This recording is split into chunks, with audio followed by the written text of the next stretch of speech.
So our next speaker is Julie Biteen from the University of Michigan.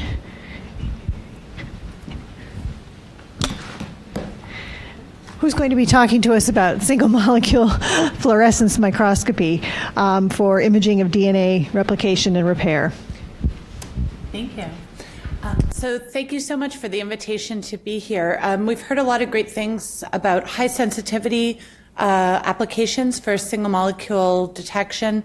And what I'm really excited to tell you about today is the other side of single molecule imaging, which is getting high resolution information and dynamical information. And so if I know how to use this, I see, big green button. All right. Well, I appreciate the chance to be here to tell you about my research. My lab at the University of Michigan has been working to use the ability to detect single molecules in order to see processes in cell biology, and especially in bacterial cell biology. And the reason that I've chosen these examples today is that bacteria cells are so small that these technologies are really enabling for looking at features below the scale of a few microns. So I think we've motivated already this morning that one can detect with high sensitivity a single molecule, and this would be an image of a single molecule taken just on a microscope on the bench top. In my lab, what we do is think about how can we extend these methods. And so this movie, for example, is an example of the type of data that one could collect. So the black and white is all raw data. That's just a pixelated detector, an EMCCD, and the white punctate spots you see there are single dye molecules. This is an in vitro example, I'm cheating, but they're dye molecules diffusing through a mesoporous crystal, and the red line is the post-processing that one would do, but the black and white is raw data. And so you could see that we could detect with very high sensitivity the fluorescence emission from a single molecule, and then we can look at how that molecule moves, and this is a real-time image taken at between 20 to 100 milliseconds per imaging frame. We also think a lot about how to look at different types of motion, in particular confined motion, for example, in bacteria cells. So let me introduce a bit the technology, and then I'll give you a specific example, and that's that we've been looking at DNA replication and repair inside bacteria cells, and I like that there's a bit of a connection with the talk before me. So fluorescence is very easy to detect with high sensitivity. It's one of the most amenable techniques for high sensitivity detection, and that's because the excitation and the emission are very well separated, and as a result, you can really filter out all the noise. So each molecule is sensitively detected and imaged, and so what you see here is the image of a single dye molecule. This is immobilized on my microscope. And a molecule is only a nanometer big, but when we look on the microscope, this looks to be almost half a micron big. And this will end the physics part of the talk, but basically we all remember that light has a wave nature, and that wavelength is about half a micron, so the best we can focus light is about half a micron. So what we do, though, is that we have more information. This is the image that I get on my detector, and this middle right image is still raw data. That's just the emission intensity pattern. And what you can see is that this is a mountain, and everyone in here can tell me that even though this mountain has a diameter of about half a micron, you can find that peak with pretty high precision. So it's just a signal-to-noise problem. And we can fit that peak, or we can even use a mouse and click at that peak, and we can find on the nanometer scale now what is the position of the dye molecule. So take-home message with the technology, we're imaging a single molecule, we look at the emission pattern, we find the center, and that tells me where that molecule is in my sample on the nanometer scale, even though I'm using a benchtop microscope.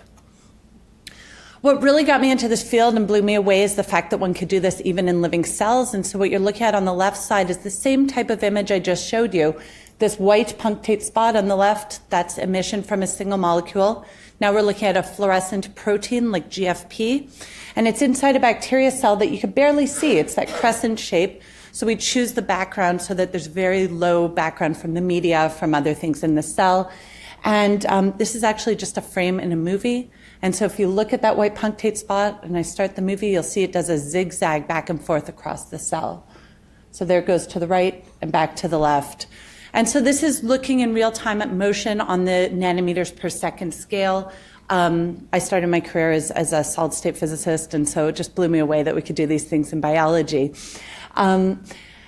So let me end this introduction by telling you a few of the tricks that people in the community are playing with single molecule super resolution imaging. So what you see in the top right, that's what I just told you, my cartoon, that I see the emission from a single molecule. It needs to be isolated so that I could fit that pattern and find the center position. So that's my black X up here. A lot of what I'm excited about doing in my lab is tracking single particles over time.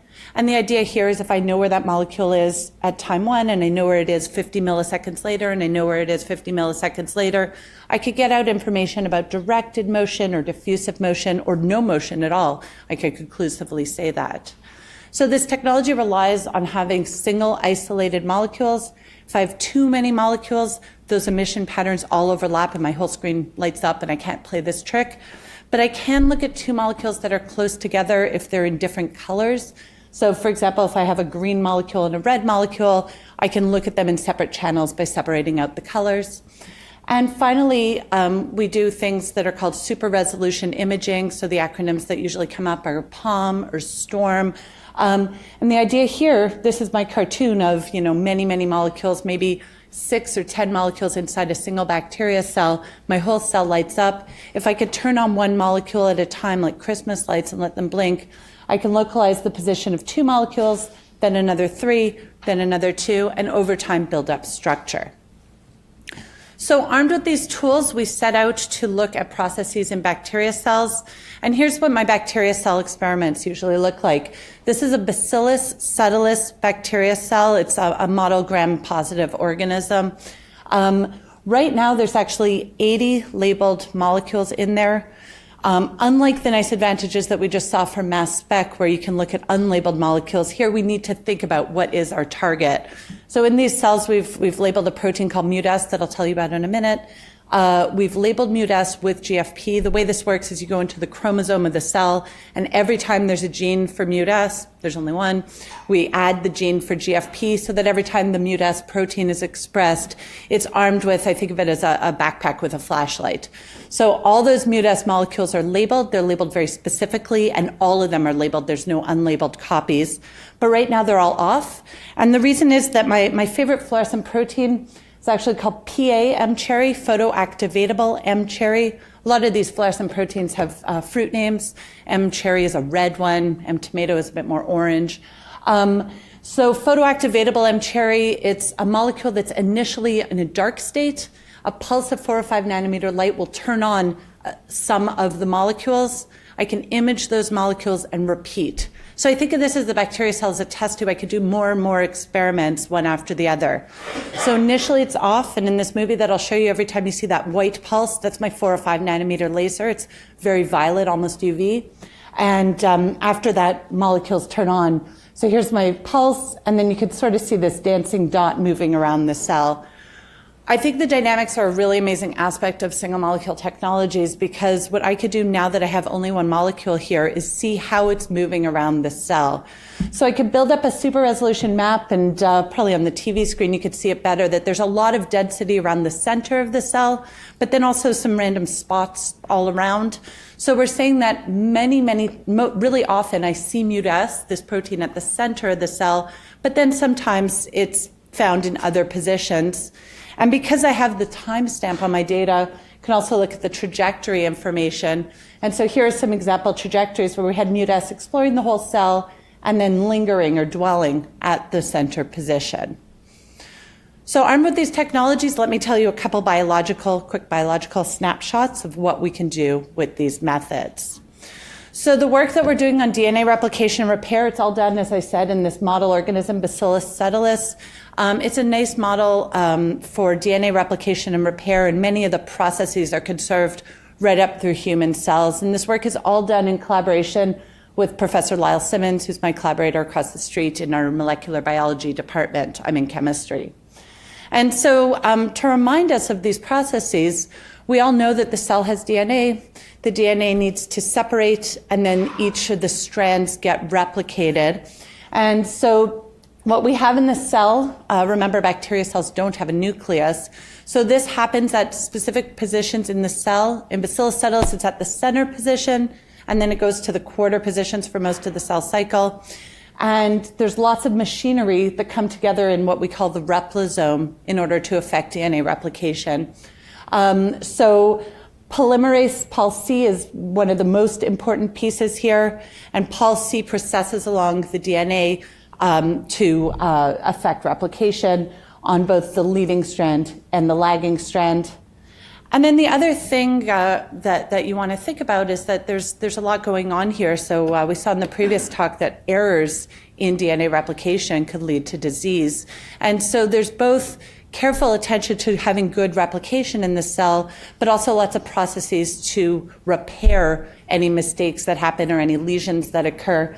And so MutS that I was just telling you about is a protein that starts the DNA repair pathway. So let me start by telling you a bit about MutS, and I think this just illustrates a bit where the methods are right now. So MutS is a protein that's involved in mismatch repair. DNA mismatch repair, we all know that A needs to match with T and G with C. What happens if that goes wrong? Well, MutS actually recognizes a kink in the DNA and recruits some machinery to cut it out and fix that process. So we had some information from in vitro experiments that basically MutS does a search, finds that lesion, and then recruits other proteins before it slides away. And the questions that I like to ask, armed with the technology that can look in live cells, are what do we know happens in cells? Just because it can happen in vitro, do we know that that's true in cells? So Yi started by looking at MutS. He labeled it with PAM cherry, that photoactivatable fluorescent protein I was telling you about. And the question we asked is, what's the relationship between DNA repair and DNA replication? And how does DNA repair respond to damage? So to briefly summarize quite a lot of work, when we ask the question of what's the relationship to DNA replication, remember, we don't know where DNA replication is happening because there's no nucleus. So the first thing we did was took the two-color imaging to label both the position of replication and the repair process. So DNA X is a beta clamp loader. It's part of the replisome machinery, and this is labeled with a green fluorescent protein, EYFP. And so we can look at the replisome position, and so these are living cells. I'm embarrassed there's no scale bar, but each of these cells is about 4 microns long, and each of these white punctate spots is diffraction limited down to that sub-micron position. But then I could further look at exactly where the replisomes are, and you can see that they're very tight foci that don't really move over the minutes scale. So these are 100 nanometer size factories in the cell that are doing DNA replication, and we can find those positions, and they're either at the half point in baby cells or at the quarter positions as the cells get bigger. So we looked at how DNA repair worked with respect to the replisome. And so in the green channel, we see DNA XM citrine. And in the red channel, we see MutS PAM cherry, and a movie will help. And so what you're seeing in this movie are 2 bacteria cells. The blue dots are those super resolved positions of DNA replication fork. And the red is tracing around the white dancing dot, which is that MutS protein. So again, what you're seeing here is that MutS is exploring the whole cell, but dwelling at the position of replication, which starts to give us a hint that replication and repair are somehow coupled. And that makes sense because replication is where these mistakes would be happening. We could characterize the dwell times. How long does MutS dwell at the position of replication? And the answer is it's about 200 milliseconds. So this is a very dynamic process. The protein can explore the whole cell in about a second, but it comes and dwells for about 200 milliseconds before it moves on. So we sought to answer this more chemical question of what's the response to damage. And so what I just told you is that MutS, if I look in this red and white image, MutS is exploring the whole cell, but dwelling at the position where it's overlapping with the replisome. The white is overlap. And what we do is we normalize data over 100 cells, and so that's probably about 100 times 100 molecules. So here's our cell, and you see that DNA-X is at those quarter positions, and mut-S is also at the quarter positions. So in this cell, what I've done is induced mismatches with 2-aminopurine or carcinogen, and what I see is that mut-S is accumulating at the position of replication. What was really neat is that we took away the 2AP. In this case, there should be almost no mistakes in the cell, and what we see is the exact same localization pattern. So this told us for the first time that mut-S is monitoring the position of DNA replication. It's not responding to mistakes. So that subcellular positioning and the dynamical information is what's needed to get you at that conclusion. We also looked a bit at mechanism. The question is why does mut-S localize to the replisome? And so Lyle had done some biochemical studies that said that the tail of mut-S actually binds to part of the replisome, to the beta clamp. And so we made a mutation, mut-S 800, that cannot bind the beta clamp. And what you see here is that mut-S is delocalized all over the cell. So localization requires beta clamp interaction. So we're at this model where mut-S binds to the replisome only for about 200 milliseconds and looks around to say, is there a mistake? And so the final question is this localization mediated only by the protein-protein interaction, or is it mediated by the existence of a mistake? So we made a final mutation, mut-S F30A, that takes out the residue that's able to search for the kink. And what we see here is that the localization pattern is unchanged. So the point here is that the mut-S molecules are recruited before any mistake happens. They're there for about 200 milliseconds, and then just because of normal protein binding affinities, they come off and they're replaced by another mut-S molecule. So we had a lot of fun with that project, and in my last 5 minutes, what I'd like to do is tell you how we've been expanding out to get a little more context. Again, remember the advantage of fluorescence microscopy is high sensitivity, high spatial information. The disadvantage is I have to choose my targets very carefully. So Yi was working on mut-S, and we saw that it bound to the replisome machinery and interacted with the replication fork. And so we really wanted to expand to what are the dynamics of all these proteins at the replisome. So Yi and now Yilai took over this project. And we started looking at all these different machinery, and the one I'll tell you about right now is the essential polymerase Polc, that's a homologue of the polymerase in mammalian cells and in other bacteria. So Polc is nice because, we have lots of information about it, and we have a crystal structure, for example. So a different modality I can use for single molecule imaging is counting, and so I thought I'd illustrate that. Here we have the Polc molecule labeled with M cherry. It's still a red fluorescent protein, but now it's not photoactivatable. It's just always on. If we look at it in the microscope, we see this image over here. You see two foci, and that's where the polymerase are at the replisome, and that was consistent with old confocal microscopy data.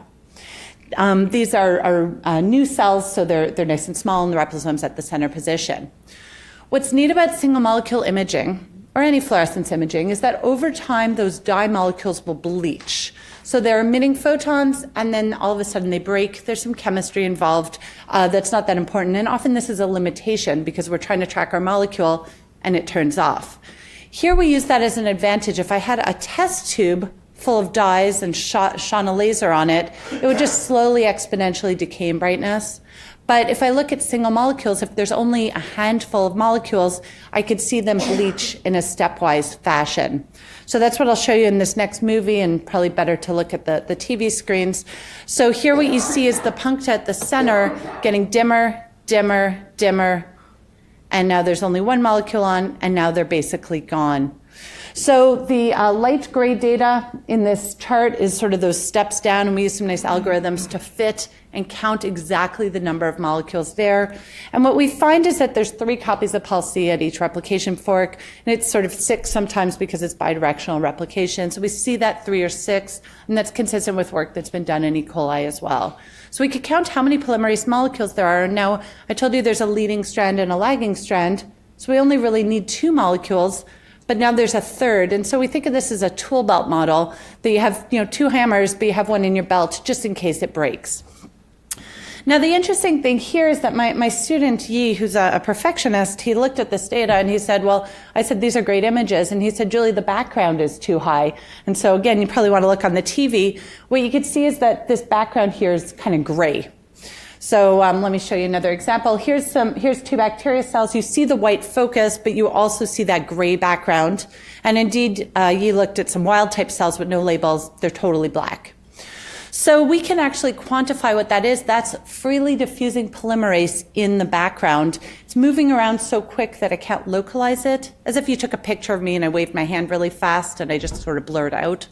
And so we could quantify that, and he counted that there's about 60 copies of Polc in the cell. So basically you say that this is 6 molecules and the whole intensity of the background is about 10 times higher. And I think a bacteria is a really nice model because it's perfect, right? It's not going to make 60 copies of a protein if it only needs 6.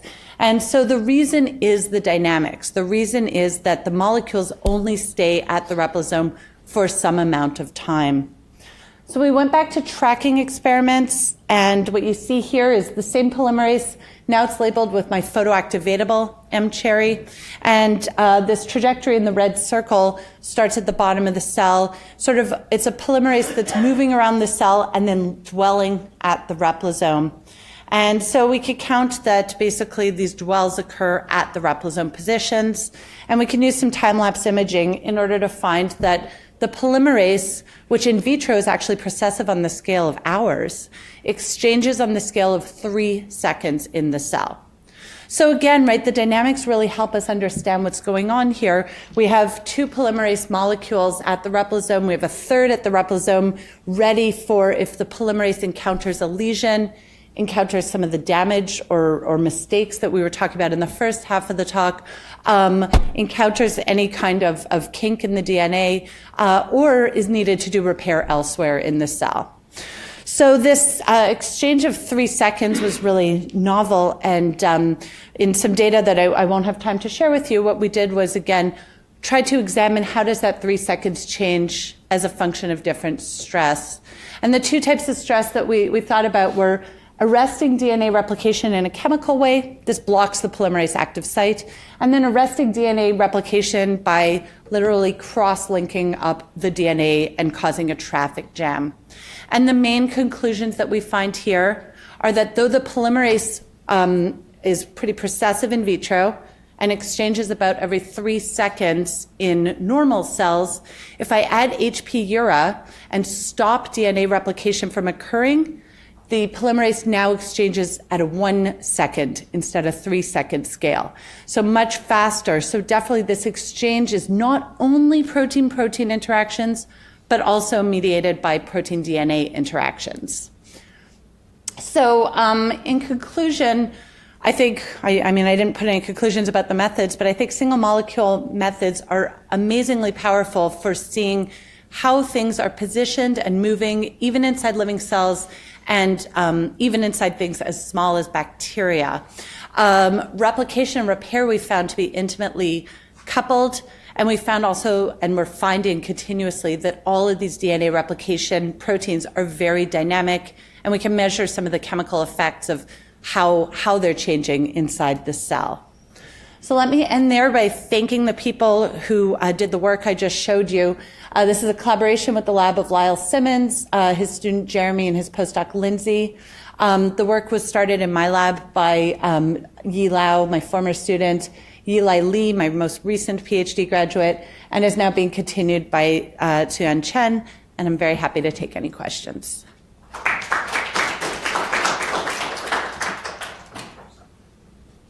Or not take questions for the sake of time.